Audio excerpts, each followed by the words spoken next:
மாண்புமிகு பேரவை தலைவர் அவர்களே, காவிரி நதிநீர் உரிமையை பாதுகாக்கும் வகையில் நமது சட்டமன்றத்தில் அரசினர் தனி தீர்மானத்தை முன்மொழிந்திருக்கும் மாண்புமிகு முதல்வர் அவர்களுக்கு மனிதநேய ஜனநாயக கட்சியின் சார்பில் பாராட்டுகளை தெரிவித்துக் கொள்கிறேன்.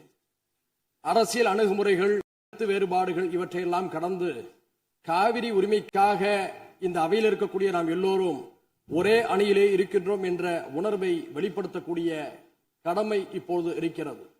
அதன் அடிப்படையில் நாம் எல்லோரும் ஓரணியிலே இந்த விவகாரத்திலே சிந்திக்க கடமைப்பட்டிருக்கின்றோம். இந்த உலகம் என்பது 71% நீராலும் 29% நிலத்தாலும் சூழப்பட்டிருக்கிறது.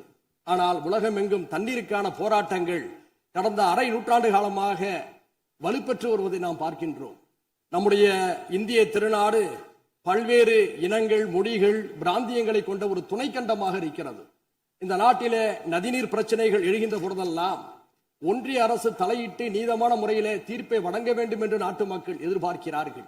ஏனென்று சொன்னால், ஒரே நாட்டிலே வாழக்கூடிய ஒரே நாடாளுமன்ற தத்துவத்தை ஏற்றுக்கொண்ட நமக்கு மத்தியிலே நதிநீர் பிரச்சனையின் காரணமாக பிளவு ஏற்பட்டுவிடக் கூடாது என்ற அச்ச உணர்வு ஜனநாயக சக்திகள் எல்லோருக்குமே இருக்கிறது.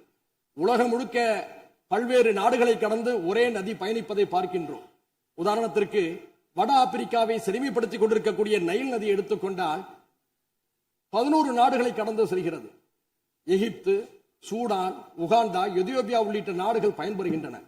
அந்த 11 நாடுகளை கடந்து செல்லக்கூடிய அந்த நைல் நதிக்கு மத்தியில பிரச்சனைகள் ஏற்பட்டால் அதை தீர்ப்பதற்காக நைல் பேசின் இனிஷியேட்டிவ் என்ற ஒரு அமைப்பு, நிர்வாக அமைப்பு செயல்பட்டுக் கொண்டிருக்கிறது.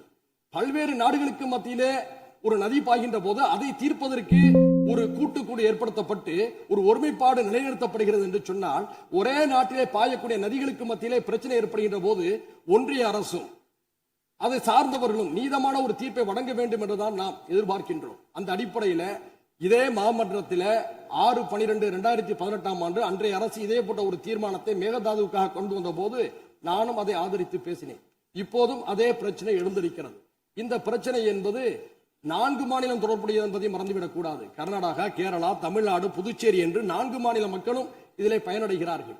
இந்த நேரத்தில் கர்நாடக அரசுடைய புதிய முதல்வராக இருக்கக்கூடிய சிவகுமார் அவர்கள் சமீபத்தில் ஒன்றிய நீர்வளத்துறை அமைச்சர் பாட்டீல் அவர்களை சந்தித்து காவிரியின் குறுக்கே மேகதாதுவிலே அணை கட்ட வேண்டும் என்று கூறியிருக்கிறார். இது உச்ச நீதிமன்றம் அடங்கிய தீர்ப்புக்கு எதிரானது. காவிரி மேலாண்மை ஆணையம் இதை நிராகரித்திருக்கிறது என்ற உண்மையை நாம் உணர்ந்து கொள்ள வேண்டும். அவர்களுக்கும் உணர்த்த நாம் கடமைப்பட்டிருக்கின்றோம். இந்த நேரத்தில் நாம் வைக்கக்கூடிய கோரிக்கை என்னவென்று சொன்னால், காவிரி மேலாண்மை ஆணையத்துடைய ஒப்புதலின்றி காவிரியின் குறுக்கே எந்த நடவடிக்கையும் எடுக்கக்கூடாது என்று தெளிவாக கூறப்பட்டிருக்கிறது. உச்ச நீதிமன்றத்துடைய வழிகாட்டலோடு அமைக்கப்பட்ட அதிகாரப்பூர்வமான அமைப்பு தான் காவிரி மேலாண்மை ஆணையம். அதற்கு எதிராக கர்நாடக அரசு செயல்படுகின்ற பொழுது தமிழ்நாடு அரசின் சார்பில் உச்ச நீதிமன்ற அவமதிப்பு வழக்கை நாம் தொடுக்க கடமைப்பட்டிருக்கிறோம் என்பதையும் இந்த நேரத்தில் சுட்டிக்காட்டுகிறேன். உரிமையை நாம் பேசுகின்ற பொழுது ஒரு மாற்று திட்டத்தை முன்வைக்கின்றோம். மேகதாது என்பது கிருஷ்ணராஜசாகர் அணையிலிருந்து 1000 அடி பள்ளத்தில் இருக்கிறது.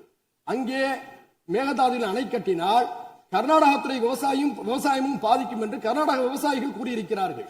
கர்நாடக விவசாயிகள் மட்டுமல்ல, அது அடர்ந்த வனப்பகுதி என்ற காரணத்தினால சுற்றுச்சூழல் ஆர்வலர்களும் எதிர்த்திருக்கிறார்கள்.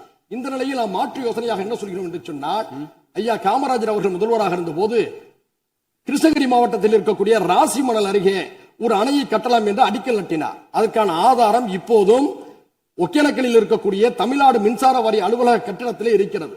அங்கே அணை கட்டுகின்ற பொழுது 2 மாநில மக்களும் சர்ச்சையின்றி அந்த நீரை பகிர்ந்து கொள்ளலாம். ஏனென்று சொன்னால், அந்த இடதுபுறம் தமிழ்நாட்டில் இருக்கிறது, அந்த அணையுடைய வலதுபுறம் கர்நாடகாவில் இருக்கிறது.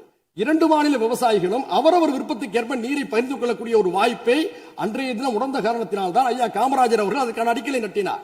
நாம் கர்நாடகாவுக்கு சொல்ல விரும்புவது, மேகதாதுவில் நீங்க அணை கட்டுகின்ற போது கர்நாடக விவசாயிகளும் பாதிக்கப்படுகிறார்கள், தமிழ்நாட்டு விவசாயிகளும் பாதிக்கப்படுகிறார்கள். அதே சமயத்தில் ஐயா காமராஜர் அவருடைய திட்டத்தின்படி ராசி மணலிலே அணையை கட்டுகின்ற போது 2 மாநில ஒப்புதலோடு புரிந்துணர்வோடு ஒரு அணையை கட்டுகின்ற பொழுது அந்த நதி நீர் கர்நாடக விவசாயிகளுக்கு மட்டுமல்ல, பெங்களூரில் இருக்கக்கூடிய மக்களுடைய குடிநீரையும் தீர்க்கும். தமிழ்நாட்டில தஞ்சை சமவெளி விவசாயிகளுக்கு மட்டுமல்ல, ராமநாதபுரம் தொடங்கி சென்னை வீராணம் குடிநீர் வரை பயன்படுத்தக்கூடிய நம் எல்லோருக்கும் பயனளிப்பதாக இருக்கும். எனவே இரு மாநில மக்களும் நலன் தரக்கூடிய அந்த திட்டத்தை பரிசீலிக்கலாமே தவிர மேகதாதுவில் அணை கட்டக்கூடிய முயற்சி என்பது உச்சநீதிமன்றத்துடைய தீர்ப்புக்கு எதிரானது என்ற அடிப்படையில் இந்த முதல்வர் அவர்கள் முன்மொழிந்திருக்கக்கூடிய இந்த தீர்மானத்தை மனிதநேய ஜனநாயக கட்சியின் சார்பில் வழிமுடிந்து அமருகிறேன். நன்றி.